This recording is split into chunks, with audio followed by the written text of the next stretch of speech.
छगनपुर नाम के एक छोटे से गांव की है, जहां अजय नाम का एक गरीब किसान रहता था।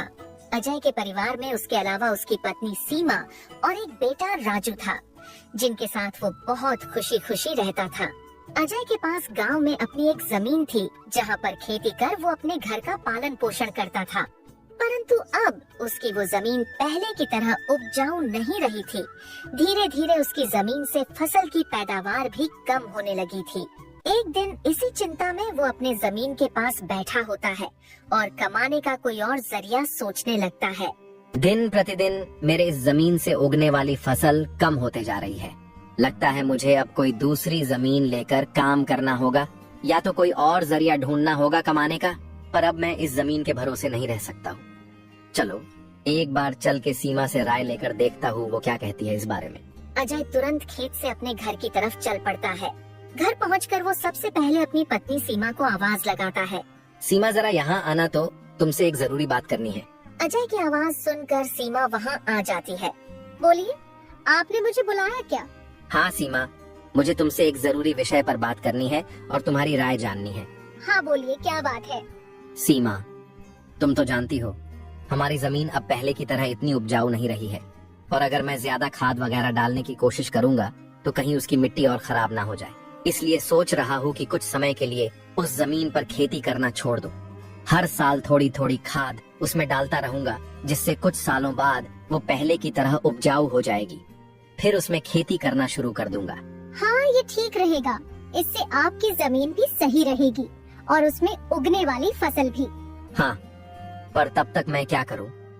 क्योंकि मेरे पास दूसरी तो कोई जमीन नहीं है, तो घर का खर्च चलाने और राजू के पढ़ाई के लिए कहां से पैसे जुटा पाऊंगा। आप एक काम क्यों नहीं करते? एक बार जाकर गांव के जमींदार काका से मिल लीजिए। वो तो बहुत अच्छे और नेक दिल हैं। वो आपकी जरूर कोई मदद करेंगे। हाँ सीमा, ये ठीक रहेगा, क्योंकि काका अगर कोई नया काम भी करने बोलेंगे तो वो उसमें भी मेरी मदद कर देंगे। ठीक है सीमा, तो मैं कल सुबह सुबह ही काका से मिलने उनके घर चला जाऊंगा।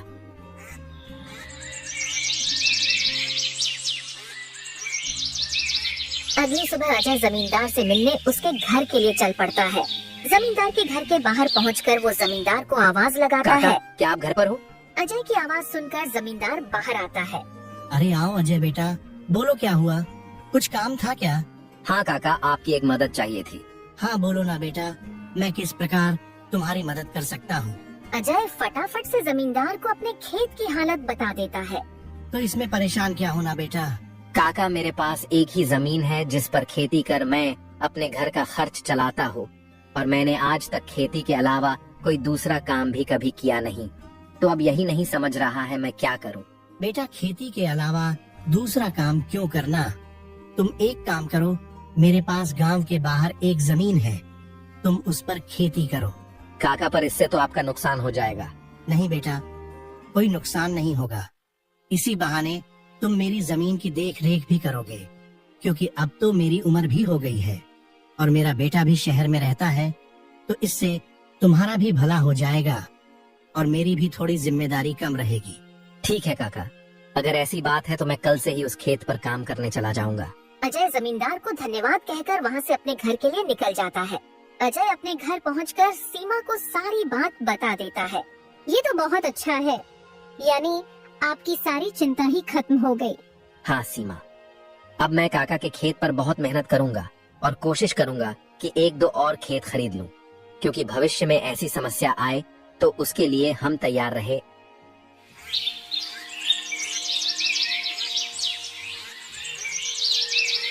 अगली सुबह अजय जमींदार के खेत पर काम करने निकलने वाला होता है तो सोचता है, काका की जमीन गांव के बाहर है, तो शायद शाम को आते आते देर हो जाए, इसलिए सीमा को बोलकर जाता हूँ।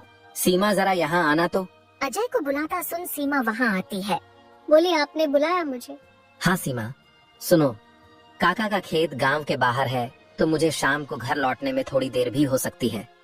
तो अगर मुझे देर हो जाए तो तुम और राजू खाना खाकर सो जाना। ठीक है, पर अपना ध्यान रखना। और हाँ, 1 मिनट रुकना, मैं आपके खाने का डिब्बा लेकर आती हूँ, वो लेकर ही जाना। फिर क्या था, अजय अपना खाने का डिब्बा लेकर गांव के बाहर वाली जमीन पर काम करने चल पड़ता है। चलते चलते कुछ समय बाद वो गांव के बाहर वाली जमीन पर पहुंच जाता है। चलो अब पहुंच गया हूँ तो फटाफट से खेत पर काम करना शुरू कर देता हूँ। अजय अपनी कुदाल उठाकर खेत पर काम करना शुरू कर देता है। अजय को अभी काम करते कुछ समय हुआ ही था कि तभी पीछे से एक सांप आकर उसे काट लेता है। सांप के काटने के कुछ समय में ही अजय चक्कर खाकर वहीं गिर जाता है।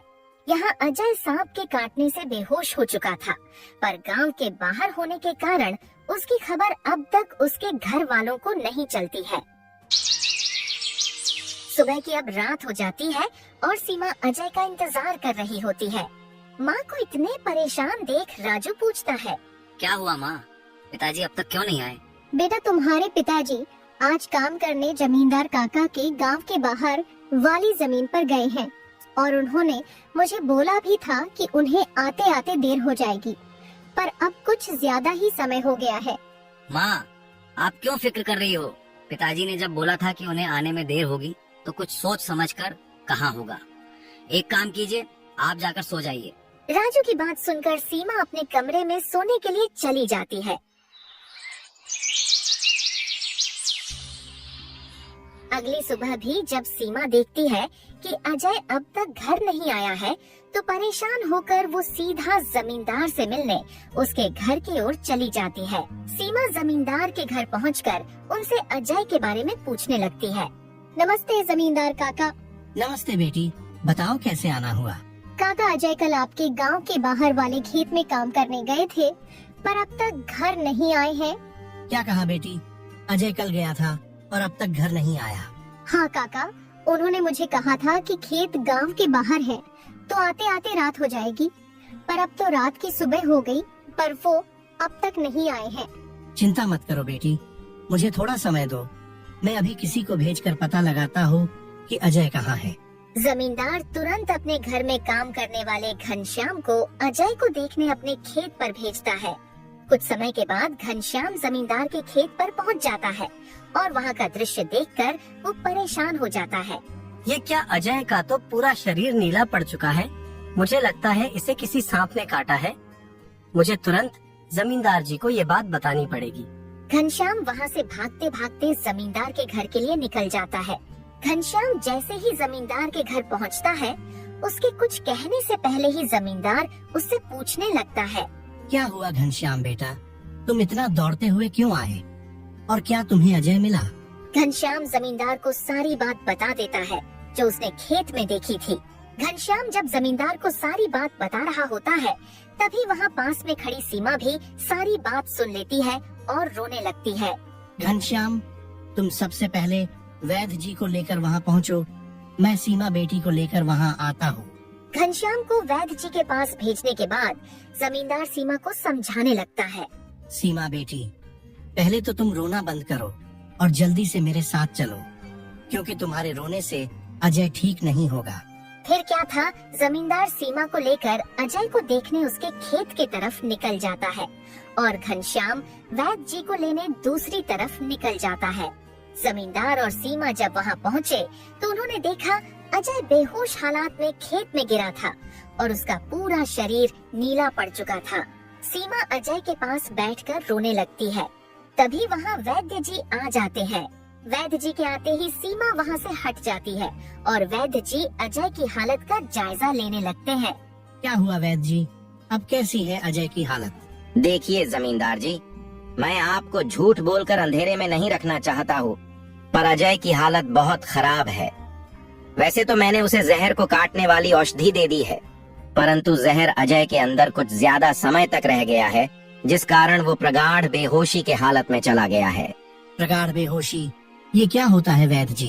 प्रगाढ़ बेहोशी के हालत में व्यक्ति जीवित तो होता है, परंतु उसके बदन के हिस्से में हलचल नहीं होती है, और ये अब कब होश में आएगा ये भी नहीं कह सकते हैं। वैद्य जी, तो अब हम क्या करें? देखिए जमींदार जी, अभी के लिए मैं कुछ दवाइयाँ दे रहा हूँ, उसे समय समय पर पानी में मिला कर देना, बाकी तो सब ऊपर वाले के भरोसे हैं। वैद्य अजय की हालत का जायजा लेकर और दवा देकर वहां से चले गए। फिर कुछ गांव वाले अजय को लाकर उसको उसके घर के बिस्तर पर लिटा देते हैं। देखो सीमा बेटी, तुम बिल्कुल चिंता मत करना, तुम अजय की अच्छे से देखभाल करो, देखना वो बहुत जल्द ठीक हो जाएगा और तुम्हें अगर किसी भी चीज की कोई भी जरूरत हो तो मुझे जरूर बता देना, और हर महीने मैं तुम्हारे लिए और राजू के लिए कुछ पैसे भेजता रहूंगा, पर तुम हिम्मत मत हारना। आपका बहुत बहुत धन्यवाद काका, आप हम लोगों की बहुत मदद कर रहे हो। जमींदार फिर वहाँ से सीमा को दिलासा देकर चले जाते हैं। जमींदार के जाने के बाद वहाँ राजू आ जाता है और अपने पिता की हालत देखकर सीमा से उसका कारण पूछने लगता है। माँ, ये पिताजी को क्या हुआ है?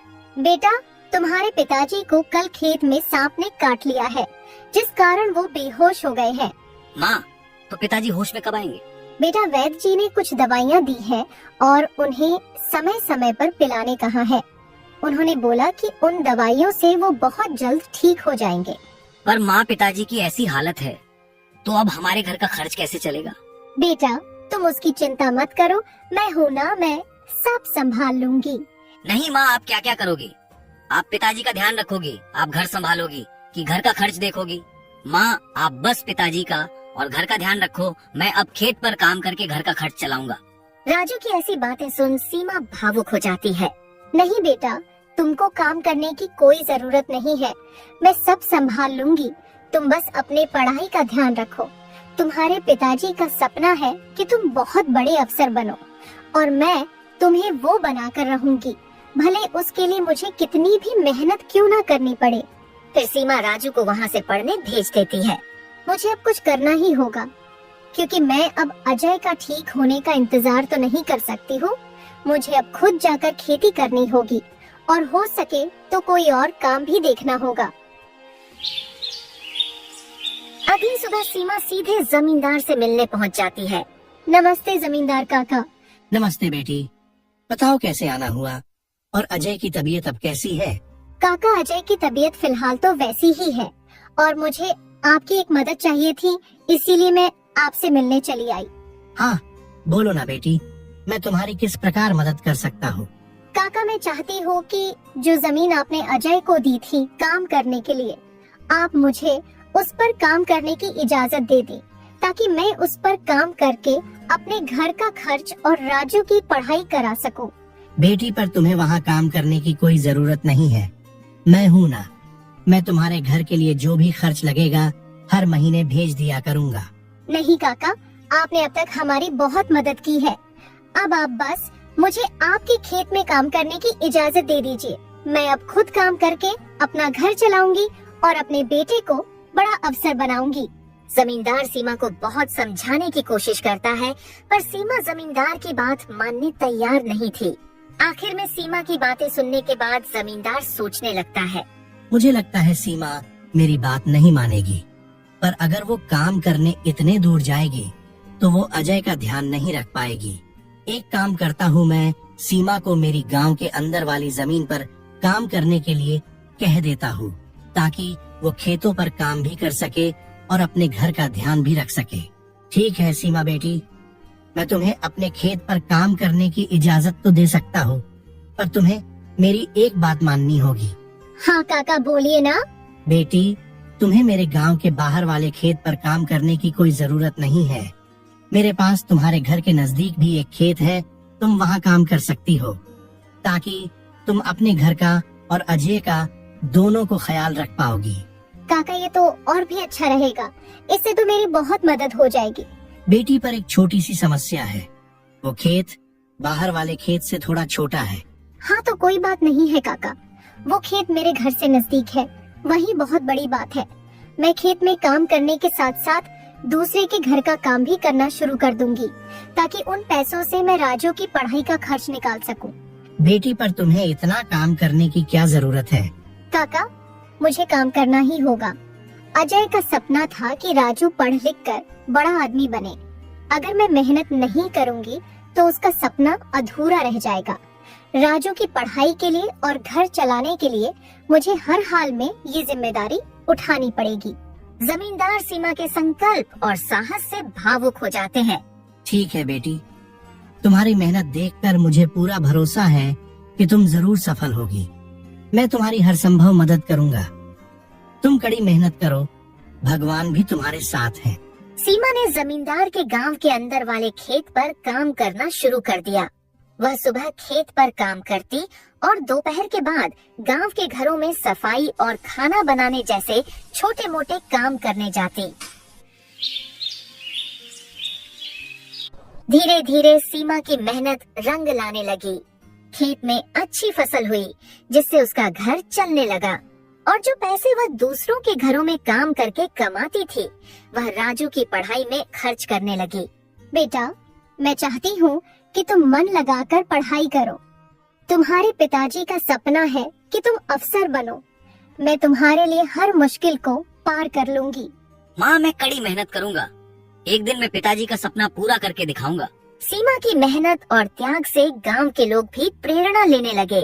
उन्होंने देखा कि कैसे एक माँ अपने परिवार के लिए हर कठिनाई का सामना कर रही है।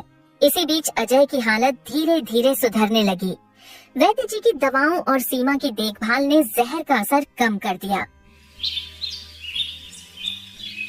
एक दिन अचानक अजय को होश आ गया। अजय को होश में आते देख सीमा बहुत खुश हो गई। अजय, तुम्हें होश आ गया। भगवान ने मेरी मेहनत और दुआएं सुन ली। सीमा, मैंने तुम्हें और राजू को बहुत परेशान किया। नहीं अजय, तुम हमारी ताकत हो। जब तक तुम ठीक हो रहे थे मैंने हर जिम्मेदारी संभाली और देखो अब सब कुछ ठीक हो रहा है। अजय धीरे धीरे पूरी तरह ठीक हो गया। उसने सीमा की मेहनत और त्याग देखकर प्रण लिया कि अब वह उसके साथ कंधे से कंधा मिलाकर परिवार को आगे बढ़ाएगा। राजू की पढ़ाई भी सफलता पूर्वक चलती रही और कुछ सालों बाद वह एक बड़ा अफसर बन गया।